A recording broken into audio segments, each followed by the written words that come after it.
Vous écoutez RTL. La curiosité est un vilain défaut. Depuis plusieurs siècles, nous voyons se réaliser sous nos yeux les terribles prophéties de Nostradamus. Jusqu'à 22h, Nostradamus est connu comme le prophète de la mort et de la désolation. Il a prédit toutes sortes de catastrophes. RTL. Nostradamus n'a pas vu la fin des temps, mais il a vu la fin du monde. Sidonie Bonnec, Thomas Hugues. C'est d'une personnalité absolument hors du commun dont on va vous raconter l'histoire. Ce soir, un mage, médecin, astrologue qui alimente aujourd'hui encore tous les fantasmes. Ce personnage s'appelle Michel de Notre-Dame. Il est plus connu sous le nom de Nostradamus. Bonsoir Pascal Lacroix.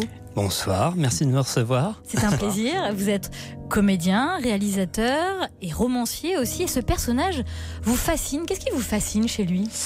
Eh bien, écoutez, ça a déjà été une rencontre géographique puisque j'habite dans la ville là où il a vécu ces quelques 20 dernières années de sa vie.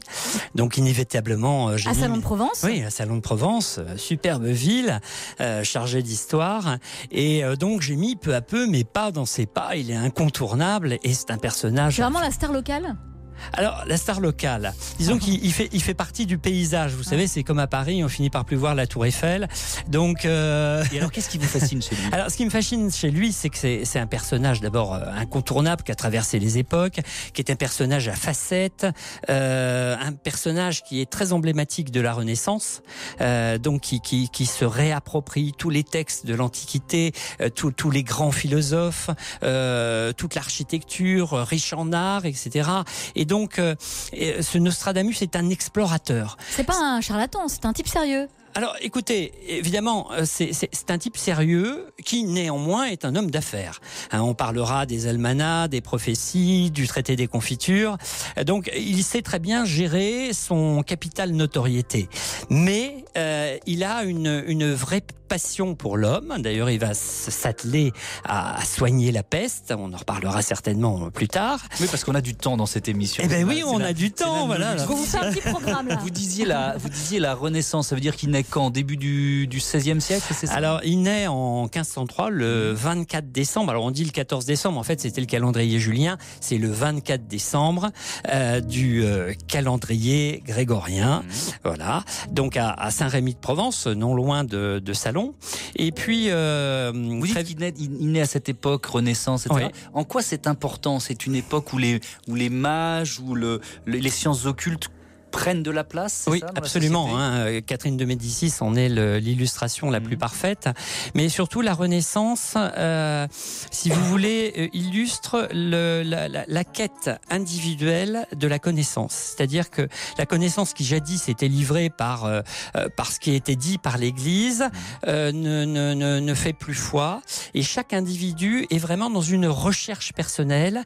Et le rapport à la création et le rapport à Dieu est quelque chose qui est individualisé. On n'a plus besoin de cette espèce d'intermédiaire pour comprendre. On cherche, on explore des nouvelles voies. Et c'est ça la Renaissance, dans tous les domaines. Vous nous avez dit, Pascal Lacroix, que ce qui avait rendu, et on le sait, célèbre Nostradamus, ce sont ses prophéties, ses almanachs.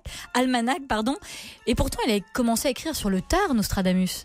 Alors, il a commencé à écrire sur le tard, oui, aux alentours des années 1553. Il a une cinquantaine d'années. Il a, oui, c'est ça, une cinquantaine d'années. Mais il avait vraisemblablement des prédispositions très antérieures.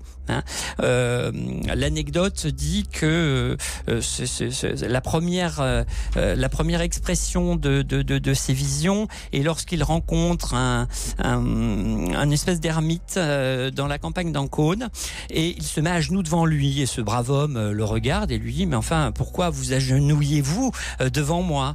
Et il lui dit parce que on s'agenouille devant celui qu'on appellera plus tard sa sainteté. Et effectivement, ce brave ermite deviendra plus tard le pape Sixte V. Donc, il avait déjà une vision, une projection dans le temps. Dans quel milieu social, dans quelle famille naît-il Alors, il s'appelle Michel de Notre-Dame, c'est ça ? Michel de Notre-Dame, à l'époque. Il va choisir plus tard le nom de Nostradamus, parce que la mode, encore une fois, on revient à des textes anciens, et la mode consiste à latiniser les noms. Donc, il va choisir, quand il va être à l'université de Montpellier ce nom de Nostradamus, qui est beaucoup plus énigmatique. Mais donc Michel de Notre-Dame. Michel de Nostradame, c'est quoi? C'est une j'en sais rien, bonne famille chrétienne du sud de la France. Non, pas du tout. C'est une famille d'origine juive, vraisemblablement originaire de la région de Carpentras à la base. Il est d'une famille tant du côté de sa mère que de son père, une famille de lettrés, des gens qui ont une éducation, qui connaissent parfaitement le grec, le latin, tous les textes anciens. Il a un grand-père et un arrière-grand-père qui sont déjà médecins. Son père est marchand, puis devient clavère de la ville de Saint-Rémy, c'est-à-dire une sorte... Clavère, c'est un administrateur de biens qui remplit également l'office de notaire. Et quand on voit la liste du mobilier de la maison de Saint-Rémy, on se rend compte que la famille est déjà nantie. Donc c'est pas quelqu'un qui vient de nulle part. Il y a vraiment une tradition derrière tout ça. Pascal Lacros, dans votre roman Nostradamus, les dernières confidences publiées chez Edilivre, vous racontez qu'on trouve la trace de Nostradamus vers Montpellier. Qu'est-ce qu'il est allé y faire? Des études de médecine? Alors absolument. Il quitte Saint-Rémy à l'âge de 16 ans pour aller chez son oncle et sa tante, où il commence des études. Et à l'âge de 16 ans, donc, chez un oncle qui est teinturier, qui travaille le pastel. Il va avoir déjà ce goût des plantes. Et puis il s'ennuie. Il y a la peste en plus qui arrive en Avignon. Et donc il va partir à Montpellier, qui a une grande réputation. C'est une faculté très ancienne qui date du XIIIe siècle. Et donc il va commencer ses études de 1521 à 1524. Il commence à étudier. Il obtient une licence en médecine, enfin l'équivalent d'une licence en médecine. Et puis ensuite il va partir en Italie, parce que c'est un grand voyageur. Il n'arrête pas de prendre son bâton de pèlerin, de sillonner la France, l'Italie. Et puis il reviendra à Montpellier 5 ans plus tard, en 1529, où là, il veut préparer son doctorat.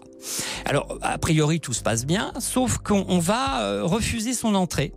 Pour la simple et bonne raison, c'est que d'une part, il a acquis une certaine notoriété, donc je pense qu'il devait faire preuve d'une certaine suffisance, parce qu'il n'était pas d'une humilité absolue, et d'autre part, parce qu'on sait qu'il montre un vif intérêt pour les plantes. Donc il sera jamais médecin, en fait, si je vous comprends bien. Il deviendra médecin. Mais il n'a pas le diplôme. Ça va être un parcours difficile. Si, tout à fait. Mais pour revenir à cette anecdote, c'est tout simplement que à l'époque, les médecins ne pouvaient pas être apothicaire. Donc il va finir par rentrer réintégrer cette université, et en 34 il va obtenir enfin son diplôme de médecin, tant désiré, tant convoité. Alors avant d'entrer évidemment dans le détail des prophéties de Nostradamus, on va vous raconter que le combat de sa vie, c'était justement d'éradiquer la peste qui ravageait le royaume. À tout de suite dans la curiosité.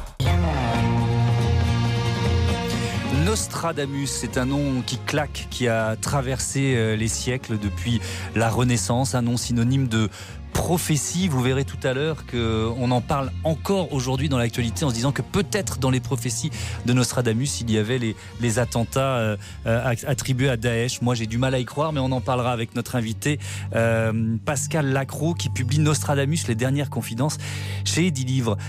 Il est passé par l'université de Montpellier. Il y a un autre Français ultra célèbre qui a étudié là-bas, c'est Rabelais. Est-ce qu'ils se sont croisés? Alors, ils se sont inévitablement croisés pour plusieurs raisons. D'une part parce que Rabelais intègre l'université de Montpellier juste un an après Nostradamus, donc inévitablement ils ont des parcours un petit peu parallèles. Ils ont un groupe d'amis dont on connaît les noms, qui sont des amis communs. Et puis curieusement, on va retrouver Rabelais, qui va être médecin à Lyon. Et Nostradamus, Rabelais perd un fils, donc quitte sa fonction de médecin à Lyon, et Nostradamus va pendant un temps exercer à la suite de Rabelais. Alors on ne sait pas quelle. Il va reprendre sa clientèle. Mais à l'hôpital, pas en privé. D'accord. On ne sait pas comment ils se sont influencés l'un et l'autre, mais en tout cas on sait que Rabelais et Nostradamus se sont croisés. Influencés, ouais, il y a plein d'anecdotes concernant Rabelais durant son séjour à Montpellier, mais ça serait un petit peu long. Mais Vous en tous reviendrez les nous en cas, parler. il participe de ce mouvement de la Renaissance dont on a parlé. Quoi. Alors, vous nous disiez tout à l'heure, Pascal Lacroix, que la lutte contre la lèpre a été la peste, a été le grand combat de Nostradamus, de Michel de Nostredame. Ça veut dire quoi? Ça veut dire qu'il va de foyer de peste de ville en ville, en quelque sorte? Tout à fait. Il sillonne la France pour combattre la peste. Alors, il faut savoir que les médecins aguerris répugnent un peu à se mettre dans les villes pestilentielles parce qu'ils ont peur d'attraper cette maladie. Et pour les jeunes médecins, c'est l'occasion justement d'expérimenter sur le terrain, de s'enrichir de connaissances. Et les villes en général sont fermées. On met à l'entrée des villes ce qu'on appelle des bastonniers. Les maisons sont closes. On met des croix rouges. C'est quoi des bastonniers? C'est-à-dire que... Des bastonniers, des hommes de garde munis de bâtons pour éviter qu'on rentre et qu'on sorte.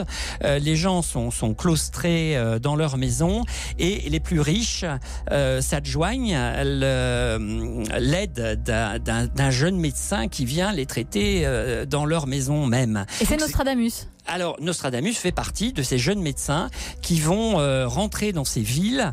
On dit à certains moments que les rues sont noires comme du velours, tellement les corps jonchent les rues. Mais c'est courageux de sa part aussi de faire ça. Oui, bien sûr, mais je crois qu'il y a vraiment cette dimension humaine, ce souhait de conjurer la fatalité. Il faut savoir que la peste faisait partie des 3 grands fléaux selon l'Église, avec la famine et la guerre. C'était les 3 grands fléaux de l'époque, et Nostradamus est à ce titre un combattant. Donc Nostradamus vient se faire la main entre guillemets, et puis sur ces terrains, ces foyers infectieux de la peste, mais il va aussi apporter et créer des remèdes. Oui. Comme par exemple les boules de senteur. Oui, tout à fait. Alors jusqu'alors, il y avait des remèdes au Moyen-Âge tout à fait curieux. On enfermait une araignée dans un petit flacon qu'on portait autour de soi. On faisait macérer un crapaud dans du vin, etc., etc. Ça marchait pas très. Ça marchait pas très bien, bien évidemment. C'était plutôt de la superstition. Et Nostradamus essaie de mettre au point un certain nombre de remèdes avec les moyens de l'époque, à base de plantes, bien évidemment. Et puis surtout, il va avoir une grande action sur la prévention, c'est-à-dire sur l'hygiène, parce que c'est capital. Et ces boules de senteur, alors, c'est pour la prévention? C'est quoi en fait? Alors, il a expérimenté à la fois des traitements préventifs, c'est-à-dire qu'on considérait que les essences de plantes permettaient d'éviter la contamination. Et puis, il va s'essayer également à des potions curatives dont on prétend qu'elles auraient pu avoir quelques vertus antibiotiques. Ça fait quelque chose pour sa notoriété, ses découvertes et ses pratiques, il devient très vite très connu, très réputé. Et c'est comme ça d'ailleurs qu'il va se faire une clientèle très conséquente. Vous publiez la recette de ces boules de senteur dans votre livre, Les Dernières Confidences chez Edilivre. Mélange de sueur de cyprès, d'iris de Florence, de clous de girofle, d'aloès, de roseau indien odorant, d'ambre gris en poudre et de suc de pétales de rose rouge fraîche. Tout ça enfermé quoi, dans une petite boule en acier, c'est ça qu'on porte autour du cou? Oui, c'était surtout des ballotins dans du tissu, enfin avec les moyens du bord. Mais effectivement, ça marchait. C'était. Écoutez, j'y étais pas pour savoir. Pour savoir. Que disent les témoins? Moi, je pense très honnêtement que l'aspect préventif et l'aspect hygiène marchaient beaucoup mieux que ces traitements. Mais il avait au moins l'énergie d'essayer de tenter quelque chose et de conjurer ce mauvais sort. Vous savez qu'il est d'origine juive et que pendant très longtemps, on a accusé les juifs d'être la cause de la peste, voire d'empoisonner les puits. Et on les brûlait sur le bûcher. D'ailleurs, Nostradamus sera à certains moments inquiété par l'Inquisition. Pascal Lacroix, dans votre livre, on découvre une facette qui était vraiment méconnue du personnage, sa passion pour les confitures. Qu'est-ce qu'il avait avec les confitures, Nostradamus? Alors, c'est de la gourmandise? Il était gourmand, c'est tout. Ouais, c'est ça. Alors, déjà, il faut savoir une chose, c'est qu'à l'époque, il était très compliqué de conserver les aliments et notamment les fruits. En plus, à la Renaissance, on a un goût très prononcé pour les sucreries. très très prononcée. Donc évidemment, il en parle dans son traité des confitures, il parle de la confiture de coin et de ses vertus, mais il ne parle pas que de ça. Parce que il va donner des recettes aphrodisiaques. Il va parler de l'Hippocrate. Vous savez, c'est le vin chaud à la cannelle au sucre. Il va parler de la confection d'eau de senteur, de parfums, comment utiliser l'amidon. Enfin, quantité de choses, comment blanchir la peau. Et il parle même d'une plante qui s'appelle le buglos. Et ce buglos, alors c'est très curieux ça, parce que pour vertu, c'est une plante qui est dérivée de la bourrache, et en récupérant, en utilisant l'écorce du buglos, on arrive à modérer les excès de tempérament des seigneurs qui ont tendance à la domination. On arrive également à éviter l'œdème. Et on évite également les accès colériques. Donc vous voyez que ces plantes ont des vertus tout à fait extraordinaires et parfois extrêmement curieuses. Et il y a des recettes encore bien plus curieuses que celles-là. Les recettes de confiture de Nostradamus. On en découvre ce soir dans La Curiosité. On continue de vous raconter le destin de ce prophète. À tout de suite dans La Curiosité.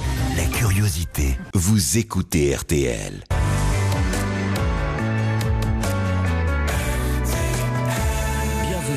Dans les prophéties de l'Apocalypse. La curiosité est un vilain défaut. Depuis l'avènement du langage, des prophètes autoproclamés ont mis en garde les populations contre une fin du monde imminente. RTL. Beaucoup ont affirmé avoir vu les horreurs à venir, mais aucun ne les a vues plus clairement que le prophète le plus célèbre au monde, Nostradamus. Jusqu'à 22h, Sidonie Bonnec, Thomas Hugues. Ce soir, place à l'ésotérisme, l'astrologie, aux prédictions avec notre invité Pascal Lacroix qui est venu nous parler du plus savant des mages, Nostradamus, parce qu'avec vous, on a quand même découvert au début de cette interview que c'est avant tout un médecin. C'est quel genre d'homme, Michel, de Nostradame?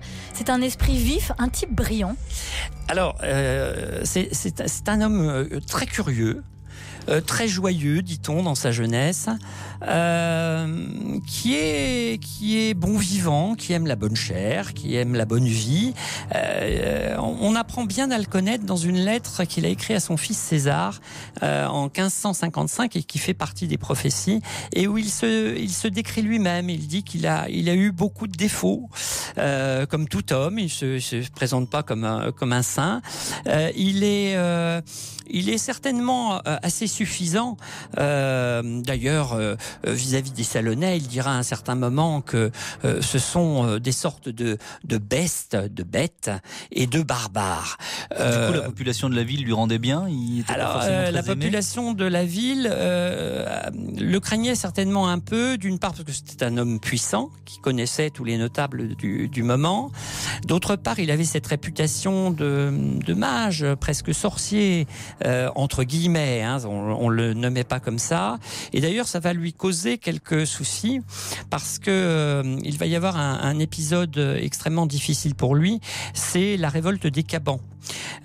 Qui va se produire en 1560. Les ultra-catholiques vont envahir la ville, molester tous les Salonnais qui sont supposés avoir des accointances avec l'Église réformée, ce qui deviendra le protestantisme. Et ils vont en profiter pour s'en prendre à Nostradamus, qui va s'enfermer dans sa maison pendant 5 jours, et qui d'ailleurs va brûler toute sa collection de livres anciens, livres médicaux, livres ésotériques, de peur que on l'accuse d'hérésie. On va revenir évidemment sur les prédictions de Nostradamus, mais ça veut dire qu'à cette époque, en 1560, qu'est-ce qu'il a révélé déjà à la France, au monde, qui fait qu'il peut être inquiété? Si vous voulez, il a toujours utilisé une sorte de langue comme la langue verte des alchimistes. Il le dit lui-même dans cette fameuse lettre dont je parlais. Il tient à se protéger, d'une part, parce qu'il y a encore l'Inquisition qui est extrêmement puissante à l'époque. Il va être convoqué d'ailleurs pendant son séjour à Agen, puisqu'il a été marié une première fois, par l'Inquisition de Toulouse, donc il en a très peur. Et il dit également que tout ne peut pas être livré à tout le monde. C'est-à-dire que, en quelque sorte, il faut mériter la connaissance. Il y a le culte du secret. Et il y a une culture du secret, un culte du secret.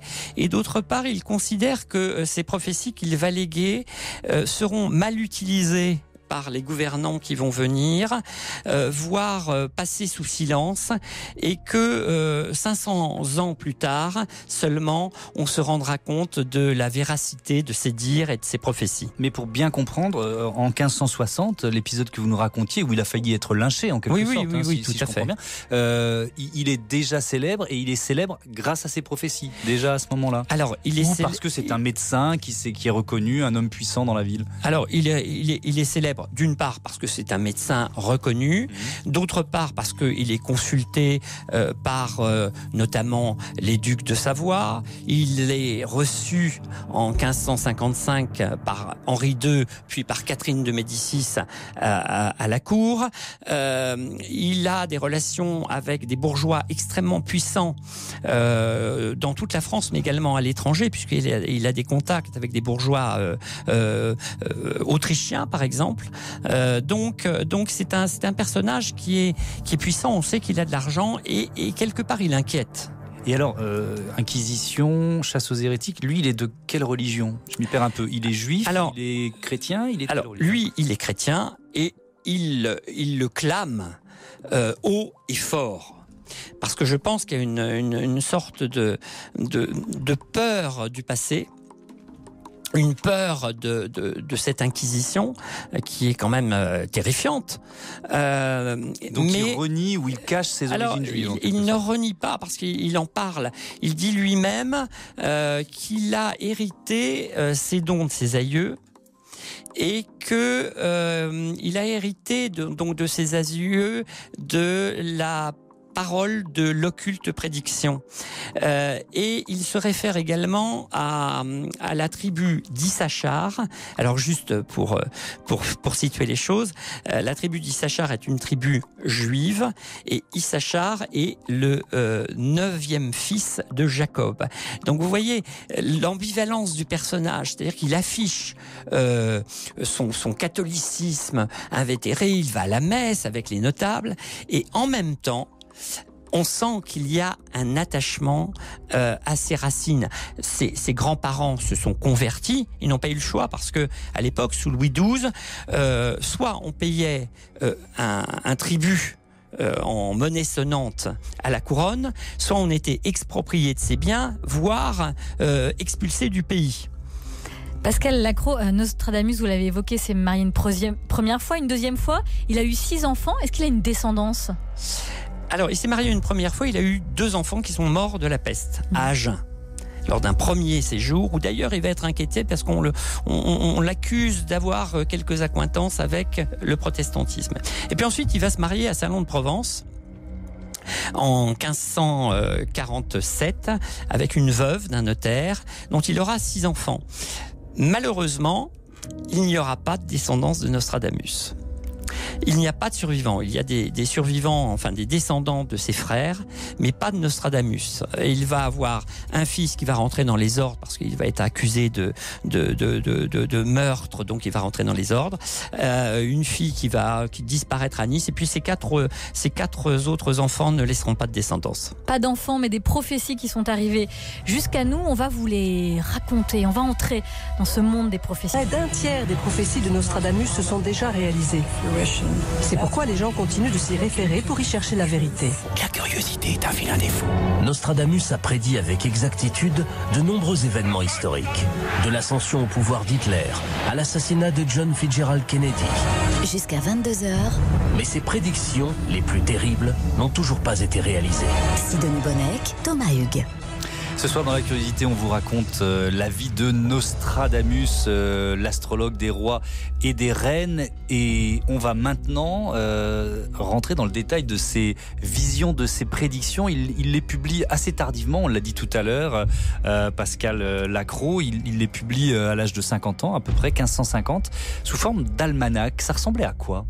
Alors, les almanachs étaient des petits fascicules qui étaient... Bon, c'est l'époque de Copernic, et c'est l'époque aussi de l'expansion de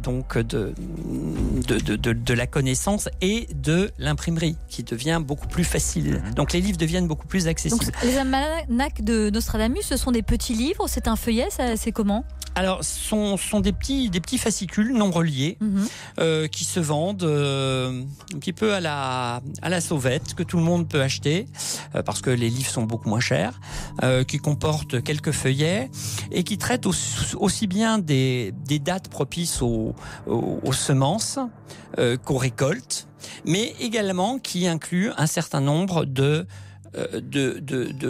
prédictions.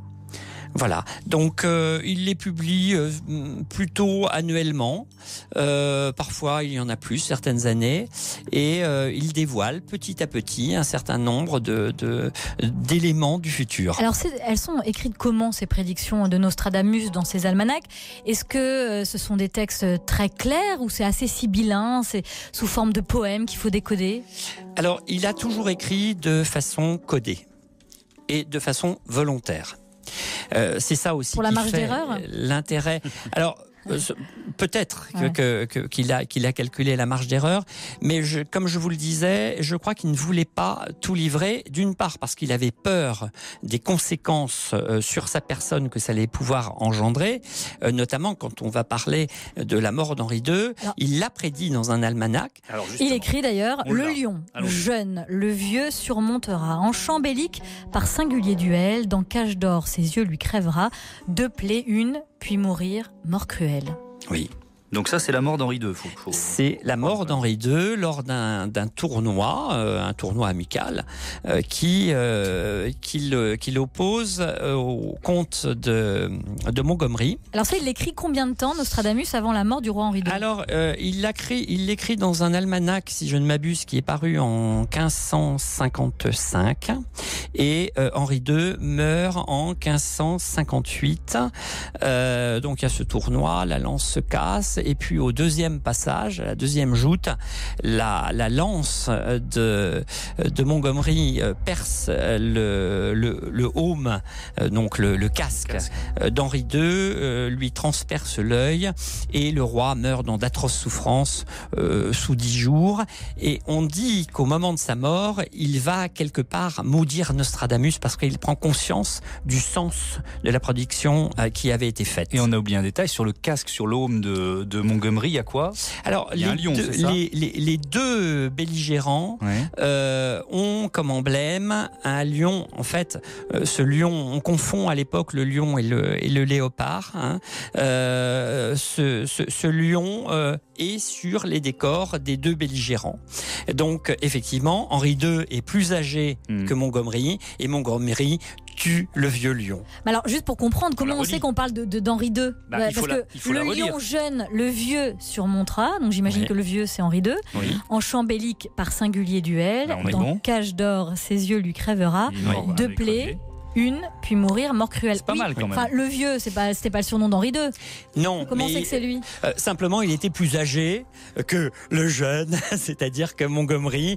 Et les circonstances, c'est par analogie. C'est-à-dire que les circonstances et le détail des circonstances,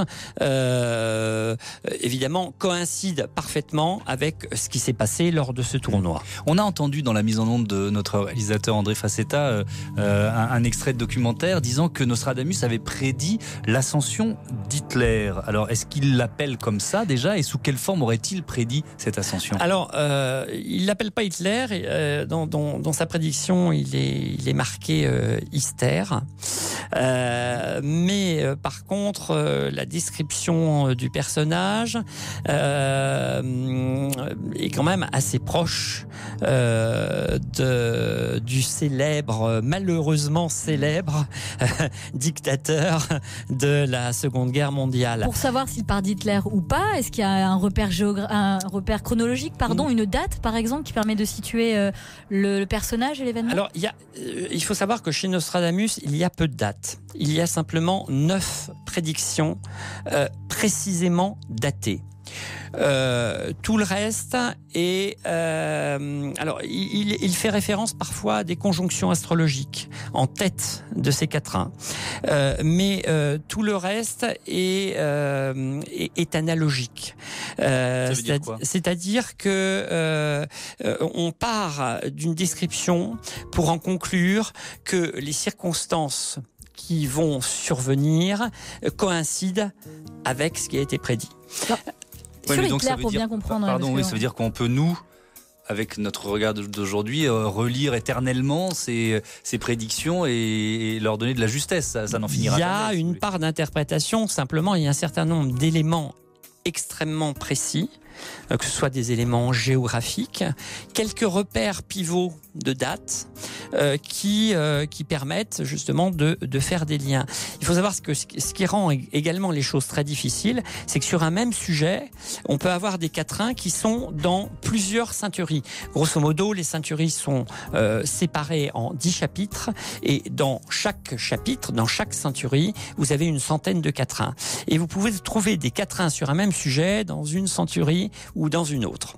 Ce qui peut expliquer qu'on relise éternellement Nostradamus, au point même que très récemment, après les funestes attentats de novembre, on a relu Nostradamus, on y a trouvé peut-être le signe de l'ascension de Daesh. Comment y croire ? Les prophéties de Nostradamus, Michel de Nostredame, ont été publiées il y a plus de 450 ans et elles continuent de faire la une de l'actualité, ou en tout cas d'être reliées à l'actualité. En décembre dernier, par exemple, certains journalistes ont ressorti Nostradamus pour dire qu'il avait peut-être prévu la montée de Daesh. On en parle avec notre invité Pascal Lacroix qui publie Nostradamus, les dernières confidences, est aux éditions Edilivre. Alors, Nostradamus a-t-il prévu les attentats ? A-t-il parlé de Daesh ? Ça paraît improbable. Alors non, il n'a pas parlé de Daesh en tant que tel. D'abord, il faut être très prudent quand on aborde les prophéties de Nostradamus, remettre les choses dans le contexte, redonner du sens aux mots, qui n'était pas le même à l'époque qu'aujourd'hui. Non, il a effectivement parlé d'un péril, enfin d'une troisième guerre, enfin des prémices d'une troisième guerre mondiale, de façon relativement bien datée. Ça veut dire, pardon, je vous interromps, mais ça veut dire qu'il avait prévu les deux premières ? Alors, il avait parlé effectivement, en tous les cas, d'Hitler, donc de la Seconde Guerre mondiale. Et d'ailleurs, juste une anecdote, le régime nazi a utilisé les prophéties de Nostradamus pour justifier la légitimité d'Hitler, en disant qu'il l'avait prédit et que, bon, voilà. Donc là, cette Troisième Guerre mondiale, ce sera quoi ? Il dit pas Daesh, évidemment. Non.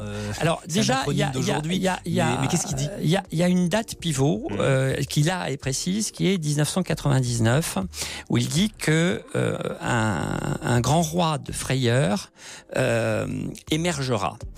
Alors, ce grand roi de frayeur n'est vraisemblablement pas issu du monde arabe. Par contre, il y a par exemple des phrases comme « En Arabie naîtra un roi puissant de la loi de Mahomet qui dominera l'Europe et l'Italie ». Voilà une phrase, je prends une phrase, mais qui est extrêmement claire, qui peut donner suite à des interprétations, mais je le répète, je crois qu'il faut être très prudent dans ce que l'on lui fait dire.